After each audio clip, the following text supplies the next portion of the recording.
गौरीपुत्र गणेश भगवान की जय। जय श्री कृष्ण। राधे राधे। आज फाल्गुन मास के शुक्ल पक्ष की द्वादशी तिथि है और आज आमल की एकादशी के व्रत का पारण का दिन है। यानी कि जिन लोगों ने कल एकादशी का व्रत रखा था वे आज अपना व्रत खोलेंगे। आज का दिन बड़ा ही शुभ है। एकादशी के व्रत के पारण के दिन तुलसी माता और लक्ष्मी माता जी की कथाओं को सुनने से ही व्रत पूर्ण माना जाता है और समस्त मनोकामनाएं पूर्ण होती हैं। तो जिन लोगों ने व्रत नहीं भी रखा है उन्हें भी द्वादशी के दिन तुलसी माता की कथाओं को सुनने से धन संपत्ति और अनंत शुभ फलों की प्राप्ति होती है। तो आइए भगवान श्री लक्ष्मी नारायण जी के चरणों का ध्यान करते हुए इन कथाओं को सुनते हैं। किंतु एक बात का विशेष ध्यान रखिएगा, इन कथाओं को पूरा अवश्य सुनिए। आधी अधूरी कथाओं को सुनने से पूर्ण फल प्राप्त नहीं होता है। बोलिए श्री राधा कृष्ण भगवान की जय। बोलिए श्री यमुना माता की जय। तुलसी महारानी नमो नमो।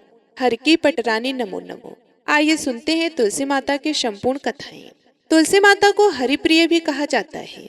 जितना भगवान श्री हरि विष्णु सोने चांदी हीरे मोती और रत्नों से प्रसन्न नहीं होते हैं, उतना सिर्फ तुलसी दल से प्रसन्न हो जाते हैं।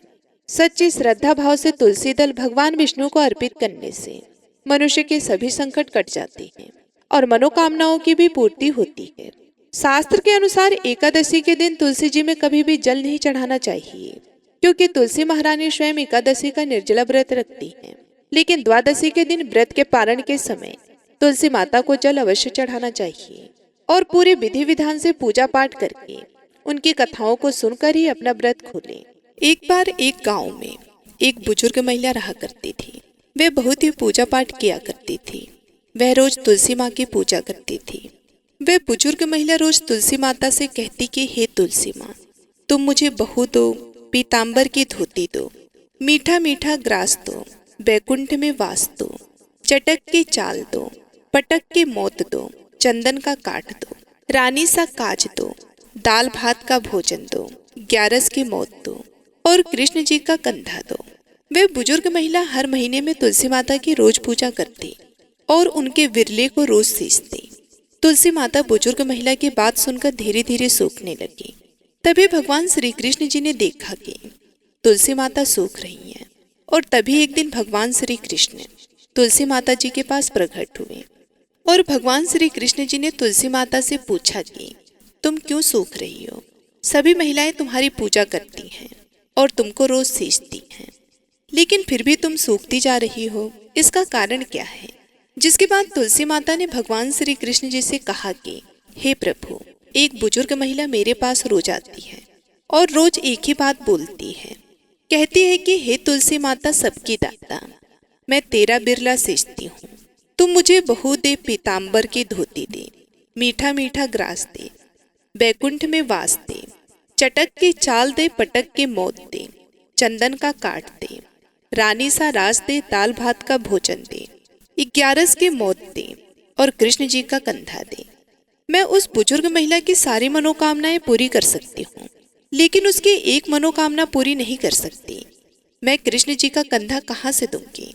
भगवान श्री कृष्ण जी तुलसी माता की बात सुनकर जोर जोर से हंसने लगे और फिर भगवान श्री कृष्ण जी ने तुलसी माता जी से कहा कि तुम चिंता मत करो, जब एक बुजुर्ग महिला की मृत्यु होगी तब मौके पर मैं उसको कंधा दे दूंगा। अब सुबह जब वह पूजा करने आए तब कह देना कि सब कुछ तुम्हें मिल जाएगा। कुछ दिनों बाद वह वृद्ध महिला ठोकर खाकर रास्ते में गिरकर मर गई।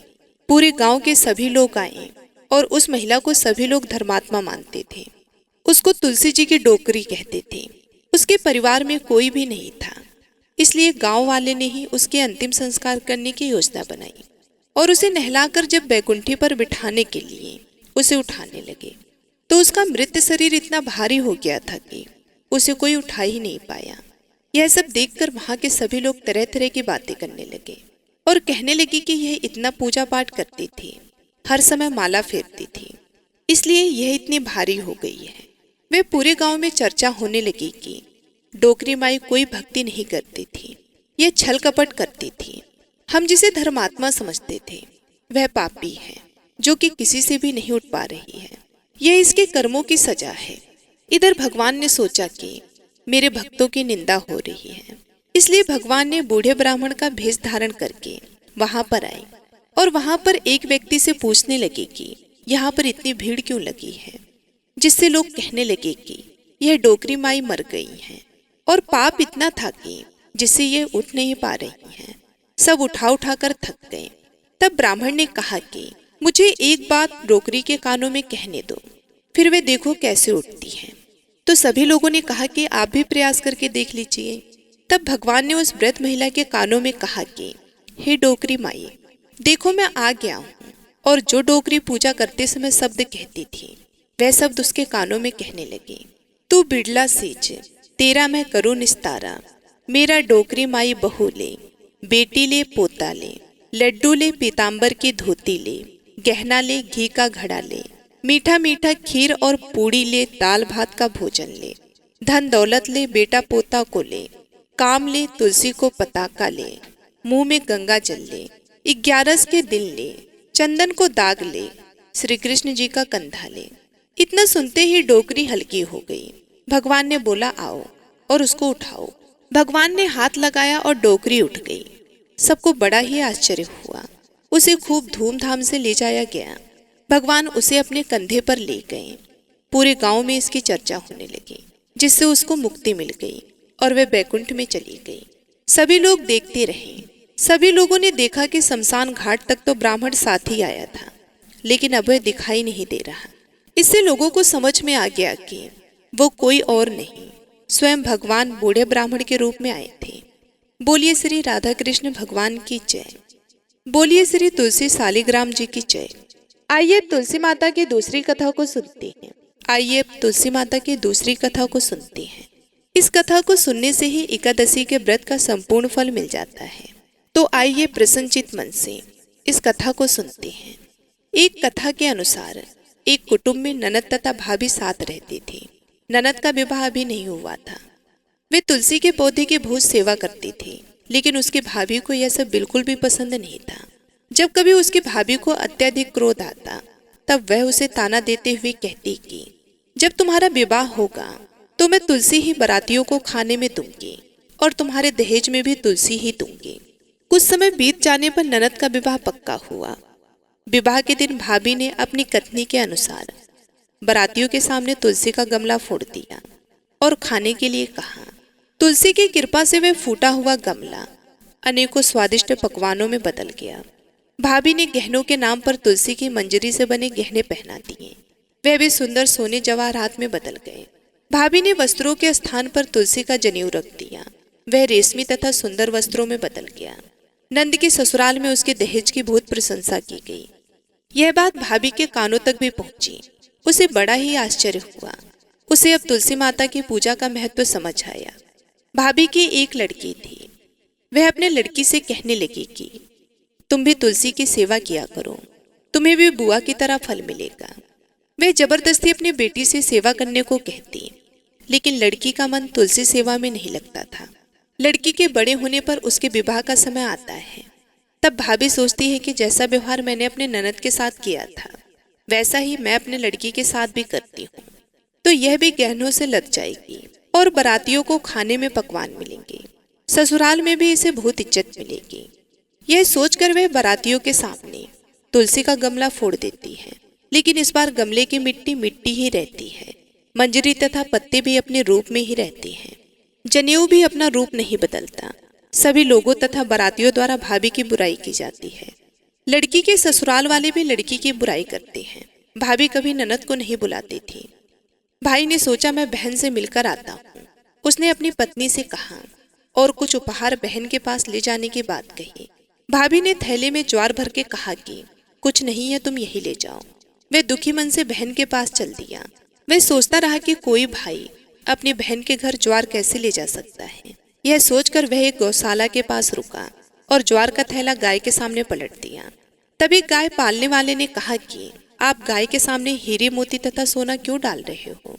यह देखकर भाई को बड़ा ही आश्चर्य हुआ और उसने सभी हीरे मोती तथा सोना वापस अपने थैले में रख लिया। भाई ने सारी बात अपने बहन को बताई और बड़ी खुशी खुशी उसने सारे हीरे मोती और जेवर अपनी बहन को दिए। दोनों भाई बहन एक दूसरे को देखकर अत्यंत प्रसन्न हुए। जैसे कृपा तुलसी माता ने नंद पर की, ऐसी ही कृपा सभी पर करना। बोलिए श्री तुलसी शालिग्राम जी की जय। बोलिए श्री लक्ष्मी नारायण भगवान की जय। आइए दूसरी कथा को सुनते हैं। इस कथा को पूरा सुनने से सभी मनोकामनाएं पूर्ण हो जाती हैं। सावड़ी मुनि की पुत्री तुलसी अपूर्व सुंदरी थी। उनकी इच्छा थी कि उनका विवाह भगवान नारायण के साथ हो। इसके लिए उन्होंने नारायण पर्वत की चोटी में स्थित बद्री वन में घोर तपस्या की। दीर्घ काल तक तपस्या के उपरांत ब्रह्मा जी ने प्रसन्न होकर दर्शन दिया और वर मांगने को कहा। तुलसी जी ने कहा, हे सृष्टिकर्ता ब्रह्मदेव, आप अंतर्यामी हैं, सबके मन की बात आप जानते हैं। फिर भी मैं अपनी इच्छा आपसे बताती हूँ। मैं चाहती हूँ कि भगवान श्री नारायण मुझे पति रूप में मिले। ब्रह्मा जी ने कहा, तुम्हारा अविष्ट तुम्हें अवश्य मिलेगा। अपने पूर्व जन्म में किसी अपराध के कारण तुम्हें श्राप मिला है। इसी प्रकार भगवान श्री नारायण के एक पार्षद को भी दानव कुल में जन्म लेने का श्राप मिला है। दानव कुल में जन्म लेने के बाद भी उसमें नारायण का अंश विद्यमान रहेगा। इसलिए इस जन्म में पूर्व जन्म के पाप के समन के लिए संपूर्ण नारायण तो नहीं मिलेंगे, लेकिन नारायण के अंश से युक्त दानव कुल में जन्मे उस श्रापग्रस्त पार्षद से तुम्हारा विवाह होगा। श्राप मुक्त होने पर भगवान श्री नारायण सदा सर्वदा के लिए तुम्हारे पति हो जाएंगे। तुलसी ने ब्रह्मा के इस वरदान को स्वीकार किया, क्योंकि मानव कुल में जन्म लेने के कारण उसे मायावी भोग को तो भोगना ही था। तुलसी बद्री वन में ही रहने लगी। नारायण का वह पार्षद दानव कुल में जलंधर के नाम से पैदा हुआ था। कुछ दिनों बाद वह भ्रमण करता हुआ बद्री वन में आया। यहाँ तुलसी को देखते ही वह उस पर मंत्रमुग्ध हो गया। तुलसी के सामने उसने अपने विवाह का प्रस्ताव रखा। इतने में ही महामुनि ब्रह्मा जी आ गए और तुलसी से कहा कि हे तुलसी, जालंधर को देखो, कैसा देवोम उसका स्वरूप है। दानव कुल में जन्म लेने के बाद भी लगता है जैसे इसके शरीर में नारायण का वास हो। तुम प्रस्ताव को सहर्ष से स्वीकार कर लो। तुलसी को भी लगा कि उसकी तपस्या पूर्ण हुई, उसे इच्छित फल मिला है। जालंधर के साथ उसका गंधर्व विवाह हो गया और वे जालंधर के साथ उसके महल में पत्नी बनकर आ गई। जालंधर ने अपनी परम सुंदरी सती साध्वी पत्नी तुलसी के साथ बहुत दिनों तक राज्य किया। उसने अपने राज्य का इतना विस्तार किया कि देवलोक तक उसके अधिकार में आ गया। स्वर्ग का सुख भोगने वाले देवताओं की दशा भिखारियों जैसी हो गई। जालंधर किसी को कष्ट नहीं देता था, पर अधिकार और राज्य छिन जाने से सारे देवता मिलकर ब्रह्मा, विष्णु और शिव जी की सभा में गए तथा अपनी विपत्ति सुनाई। ब्रह्मा जी ने कहा कि तुलसी परम साध्वी है, उसका विवाह जालंधर से मैंने ही करवाया था। जालंधर को तब तक नहीं हराया या मारा जा सकता जब तक तुलसी को छला न जाए। विष्णु जी ने कहा, जालंधर पूर्व जन्म में मेरा पार्षद था। श्राप के कारण उसे दैत्य कुल में जन्म लेना पड़ा। इस जन्म में भी मेरा अंश उसमें व्यापक है। साथ ही तुलसी के पतिव्रत धर्म से वह अजय है। फिर देवताओं की सहमति से भगवान शिव ने जालंधर के पास संदेशा भेजा कि या तो वह देवताओं को राज्य लौटा दे या फिर उनसे युद्ध करे। जालंधर शंकर जी के पास पहुंचा। उसने कहा, देवाधिदेव, आपके लिए देवताओं का पक्ष लेना उचित नहीं है। राज्य बढ़ाना हर राजा का कर्तव्य है। मैं किसी को दुखी नहीं कर रहा हूँ। देवताओं से कहिए कि वे मेरी प्रजा बनकर रहें। मैंने आपका कोई भी अपमान नहीं किया है। हमारा आपका युद्ध शोभा नहीं देता है। अगर आप हार गए तो बड़ी लज्जा की बात होगी। मैं हार गया तो आपकी कीर्ति बहुत अधिक नहीं बढ़ेगी। भगवान शंकर फिर हंसने लगे। वे तो सब रहस्य समझते थे। तुलसी और जालंधर के पूर्व जन्म के श्राप की अवधि लगभग पूर्ण हो चुकी थी।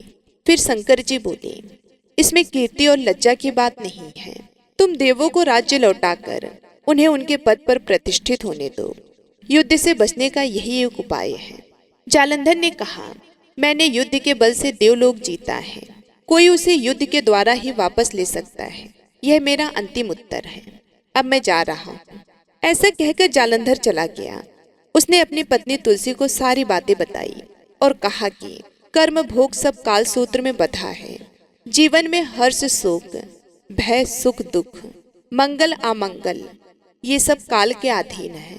हम तो केवल निमित्त हैं, संभव हैं, भगवान शिव देवों का पक्ष लेकर मुझसे युद्ध करें।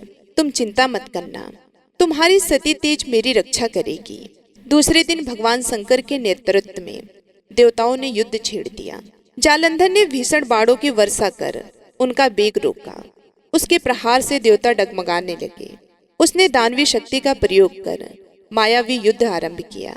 युद्ध स्थल पर वे किसी को भी दिखाई नहीं देता था, पर उसके अस्त्र शस्त्र प्रहार कर देवों को घायल कर रहे थे। देवगढ़ अपने अस्त्र चलाए तो किस पर चलाएं, क्योंकि कोई शत्रु सामने था ही नहीं। कई दिनों तक इस तरह भयंकर युद्ध चला। जालंधर पराजित नहीं हुआ। तब शिव जी ने विष्णु जी से कहा कि विष्णु जी कुछ तो उपाय करो, अन्यथा मेरा तो सारा यश मिट्टी में मिल जाएगा। विष्णु जी ने सोचा, बल से तो जालंधर को हराया नहीं जा सकता, इसलिए छल का सहारा लेना ही पड़ेगा। उन्होंने तुरंत अपना स्वरूप जालंधर जैसा बनाया और अस्त्र शस्त्र से सुसज्जित हो तुलसी जी के पास पहुंच गए और बोले कि प्रिय, मैं युद्ध जीत गया। सारे देवता भगवान शंकर समेत हार गए। इस खुशी में आओ, मैं तुम्हें अपने अंग से लगा लूं। पति को प्रत्यक्ष खड़ा देख तथा विजय का समाचार सुन वह दौड़कर मायावी जालंधर के गले से लिपट गई। इस प्रकार पति पत्नी दोनों ने आलिंगन किया, खूब खुशी मनाई। पर पुरुषों के साथ इस प्रकार के व्यवहार से उसका सती तेज नष्ट हो गया। उसका सती तेज जो जालंधर के कवच के रूप में रक्षा कर रहा था, वह कवच नष्ट हो गया। जालंधर शक्तिहीन हो गया। यह जानते ही भगवान शंकर ने अपने त्रिशूल से प्रहार किया। त्रिशूल के लगते ही जालंधर जलकर भस्म हो गया। जालंधर के मरने को जानकर भगवान विष्णु अपने असली रूप में आ गए। सामने अपने पति जालंधर के स्थान पर भगवान विष्णु को खड़ा देख तुलसी बहुत विस्मित हुई। उसको पता लग गया कि स्वयं नारायण ने उसके साथ छल किया है। क्रोध में आकर तुलसी जी ने श्राप दिया, एक सती स्त्री का सतीत्व भंग करने के अपराध में तुम हृदयहीन पत्थर हो जाओ। विष्णु जी ने तुलसी के श्राप को सिरोधार्य कर कहा, हे देवी, तुम्हारे तथा जालंधर के कल्याण के लिए मुझे ऐसा करना पड़ा। तुम दोनों को श्राप मुक्त करना था। तुम भी अब अपना शरीर त्याग कर तुलसी बिरवा के रूप में जन्म लोगी और मेरी पूजा तुलसी दल से होगी। मैं शालिग्राम पत्थर बनूंगा। मेरे शीश पर तुम आदर से विराजमान होगी। तुम्हारे पति के हड्डियों के चूर्ण से शंख की उत्पत्ति होगी। उस शंख की ध्वनि से देवताओं तथा मेरी पूजा आराधना होगी। जहाँ शंख ध्वनि होगी वहाँ मंगल में विराजमान रहूंगा। तुमने पूर्व जन्म बद्रीवन में मुझे पाने के लिए बड़ी तपस्या की थी। अब अगले जन्म में मैं नारायण प्रस्तर के रूप में बद्रीवन में स्थापित होऊंगा और मेरी पूजा अर्चना फल फूल से ना होकर तुम्हारी तुलसी दल से होगी। मेरी शीश पर विराजमान होकर तुम मुझसे भी ऊंचा पद प्राप्त करोगी। बोलिए श्री तुलसी शालिग्राम भगवान की जय। बोलिए श्री लक्ष्मी बद्रीनाथ भगवान की जय। बोलिए श्री तुलसी शालिग्राम भगवान जी की जय। बोलिए श्री बद्रीनाथ भगवान की जय। आइए अब तुलसी माता और भगवान गणेश की कथा को सुनते हैं। इस कथा को सुने बिना तुलसी विवाह व्रत पूर्ण नहीं माना जाता। एक समय नवयोगना संपन्ना तुलसी देवी नारायण परायण होकर तपस्या के निमित्त से तीर्थों में भ्रमण करती हुई गंगा तट पर पहुंची। वहां पर उन्होंने गणेश जी को देखा, जो कि तरुण युवा लग रहे थे। अत्यंत सुंदर शुद्ध और पीतांबर धारण किए हुए थे। आभूषणों से विभूषित थे। सुंदरता जिनके मन का अपहरण नहीं कर सकती, जो कामना रहित जितेंद्रियों में सर्वश्रेष्ठ, योगियों के योगी तथा जो श्री कृष्ण की आराधना में ध्यान रत्न थे। उन्हें देखते ही तुलसी का मन उनकी ओर आकर्षित हो गया। तब तुलसी उनका उपहास उड़ाने लगी। ध्यान भंग होने पर गणेश जी ने उनसे उनका परिचय पूछा और उनके वहां आगमन का कारण जानना चाहा। गणेश जी ने कहा कि माता, तपस्वी का ध्यान भंग करना सदा पापजनक और अमंगलकारी होता है। सुबह भगवान श्री कृष्ण आपका कल्याण करें। मेरे ध्यान भंग से उत्पन्न दोष आपके लिए अमंगलकारक ना हो। इस पर तुलसी जी ने कहा कि प्रभु, मैं धर्मात्मा की कन्या हूँ और तपस्या में संलग्न हूँ। मेरी यह तपस्या पति प्राप्ति के लिए है, अतः आप मुझसे विवाह कर लीजिए। तुलसी की यह बात सुनकर बुद्धि श्रेष्ठ गणेश जी ने उत्तर दिया, हे माता, विवाह करना बड़ा भयंकर होता है। मैं ब्रह्मचारी हूँ। विवाह तपस्या के लिए नाशक, मोक्ष द्वार के रास्ते बंद करने वाला, भव बंधन की रस्सी संचो का उद्गम स्थान है, अतः आप मेरी ओर से अपना ध्यान हटा लें और किसी अन्य को पति के रूप में तलाश करें। तब कुपित होकर तुलसी ने भगवान गणेश को श्राप देते हुए कहा कि आपका विवाह अवश्य होगा। यह सुनकर शिवपुत्र गणेश ने भी तुलसी को श्राप दिया। कहा कि हे देवी, तुम भी निश्चित रूप से असुरों द्वारा ग्रस्त होकर वृक्ष बन जाओगी। इस श्राप को सुनकर तुलसी जी ने व्यथित होकर भगवान श्री गणेश की वंदना की। तब प्रसन्न होकर गणेश जी ने तुलसी से कहा कि हे मनोरमे, तुम पौधे की सार भूता बनोगी और समांतर से भगवान नारायण की प्रिया बनोगी। सभी देवता आपसे स्नेह रखेंगे, परंतु श्री कृष्ण के लिए आप विशेष प्रिय रहेंगी। आपकी पूजा मनुष्यों के लिए मुक्तिदायिनी होगी तथा मेरे पूजन में आप सदैव त्याज रहेंगी। ऐसा कहकर गणेश जी पुनः तप करने चले गए। इधर तुलसी देवी दुखित हृदय से पुष्कर में जा पहुंची और निराहार रहकर तपस्या में संलग्न हो गई। तत्पश्चात गणेश जी के श्राप से वह चीरकाल तक शंखचूड़ की प्रिय पत्नी बनी रही। जब शंखचूड़ शंकर जी के त्रिशूल से मृत्यु को प्राप्त हुआ तो नारायण प्रिया तुलसी का वृक्ष रूप में प्रादुर्भाव हुआ। इस कथा में बताई गई वजह से ही भगवान श्री गणेश की पूजा में तुलसी निषिद्ध मानी गई है, किंतु तुलसी माता को समस्त पूजन कर्मों में प्रमुखता दी जाती है। साथ ही मंदिरों में चरणामृत में भी तुलसी जी का प्रयोग होता है तथा ऐसी कामना होती है कि यह अकाल मृत्यु को हरने वाली तथा सर्व व्याधियों का नाश करने वाली है। माँ महालक्ष्मी की बड़ी ही दुर्लभ कथा, तो इन कथाओं को बड़ी ही श्रद्धा और प्रसन्नचित मन से पूरा अवश्य सुनिए। सौराष्ट्र में एक समय भद्र श्रवस्ती नाम का सूरज चंद्रिका था। रानी दिखने में सुंदर और सुलक्षणा थी तथा पतिव्रता भी थी। उन दोनों को 7 पुत्र तथा उसके बाद एक कन्या का वरदान मिला था। कन्या का नाम श्यामा बाला था। एक बार महालक्ष्मी जी के मन में आया कि जाकर उस राजा के राजप्रसाद में रहें। इससे राजा को दुगनी धन दौलत की प्राप्ति होगी और वह इस धन दौलत से अपनी प्रजा को और सुख दे पाएगा। गरीब के घर अगर रहे और उसे धन दौलत प्राप्त हो तो वह स्वार्थी की तरह केवल अपने ऊपर ही खर्च करेगा। यह सोचकर श्री महालक्ष्मी जी ने बूढ़ी ब्राह्मण स्त्री का रूप धारण किया। हाथ में लाठी लिए लाठी के सहारे रानी के द्वार तक पहुंची। यद्यपि उन्होंने बूढ़ी औरत का रूप धारण किया था, पर उनके चेहरे पर देवी का तेज था। उन्हें देखते ही एक दासी सामने आई। उसने इनका नाम धाम काम कर्म पूछ डाला। वृद्ध ब्राह्मणी का रूप धरित माता लक्ष्मी ने कहा, बालिके, मेरा नाम कमला है, मेरे पति का नाम भुवनेश है और हम द्वारिका में रहते हैं। तुम्हारी रानी पिछले जन्म में एक वैश्य की पत्नी थी। यह वैश्य गरीब था। दरिद्रता के कारण हर रोज घर में झगड़े होते थे तथा उसका पति रोज उसे मारता पीटता था। इन बातों से तंग आकर वह घर छोड़कर चली गई तथा वन जंगल में खाली पेट भटकने लगी। उसकी इस दुर्दशा पर मुझे बहुत दया आई। तब मैंने उसे सुख संपत्ति देने वाली श्री महालक्ष्मी की कथा सुनाई। मेरे कहने पर उसने श्री महालक्ष्मी का व्रत किया। श्री महालक्ष्मी प्रसन्न हुई, उसकी गरीबी दूर हो गई। उसका घर संसार दौलत और संपत्तियों से भर गया। बाद में पति पत्नी दोनों परलोक को सिधार गए। लक्ष्मी जी का व्रत करने के कारण वे लक्ष्मी लोक में रहे। जिन्होंने जितने साल महालक्ष्मी का व्रत किया उतने हजारों साल उन्हें सुख भोग मिला। इस जन्म में उसका जन्म राजघराने में हुआ है, परंतु वे श्री महालक्ष्मी का व्रत करना भूल गई है। उसे याद दिलाने के लिए मैं यहाँ आई हूँ। बुढ़िया की बातें सुनकर दासी ने उन्हें प्रणाम किया तथा श्री महालक्ष्मी का व्रत किस तरह किया जाए ये सभी बातें बुढ़िया रूप धारण किए श्री महालक्ष्मी माता ने दासी को बताई। इसके बाद वह दासी माता को प्रणाम कर रानी को बताने अंदर चली गई। राजवैभव में रहते हुए रानी को अपने ऐश्वर्य का बहुत घमंड हुआ था। संपत्ति तथा अधिकार की वजह से वे उन्मत्त हो गई थी। दासी द्वारा बताई गई बुढ़िया की बातें सुनकर वह आग बबूला होकर राजद्वार पर आकर बुढ़िया रूप श्री महालक्ष्मी पर बरस पड़ी। उसे यह मालूम नहीं था कि श्री महालक्ष्मी बुढ़िया का रूप धारण किए द्वार तक आई है, परंतु रानी का इस कदर रुख बर्ताव तथा अपना अनादर देखकर माता ने वहां ठहरना ठीक नहीं समझा। वे वहां से चल पड़ी। राह में उन्हें राजकुमारी श्यामा बाला मिली। उन्होंने श्यामा बाला को सारी बात बताई। श्यामा बाला ने अपनी ओर से श्री महालक्ष्मी माता से माफी मांगी। माता को उस पर दया आ गई। उन्होंने श्यामा बाला को श्री महालक्ष्मी व्रत के बारे में बताया। उस दिन मार्गशीर्ष माह का पहला गुरुवार था। श्यामा बाला ने परम श्रद्धा से श्री महालक्ष्मी का व्रत रखा। फलस्वरूप राजा सिद्धेश्वर के सुपुत्र मालाहर से उनका विवाह हुआ। वे धन दौलत ऐश्वर्य वैभव से मालामाल हो गई। पति के साथ ससुराल में आनंद से दिन बिताने लगी। इधर श्री महालक्ष्मी का रानी पर प्रकोप हुआ। फलस्वरूप राजा भद्रसवा का राज्य एवं सारा कारोबार नष्ट हो गया। यहाँ तक कि खाने के लाले भी पड़ गए।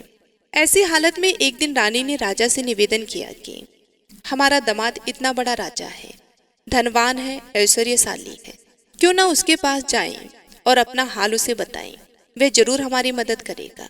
इस बात पर वे राजा भद्रसवा अपने दामाद के पास रवाना हुए। राज्य में पहुंचकर एक तालाब के किनारे थोड़ी देर विश्राम लेने के लिए ठहरे। तालाब से पानी लेने आती जाती दासियों ने उन्हें देखा। उन्होंने विनम्रता से उनकी पूछताछ की। जब उन्हें यह मालूम हुआ कि वे रानी श्यामाबाला के पिता हैं, तो दौड़ते हुए जाकर उन्होंने रानी को सारी बात बताई।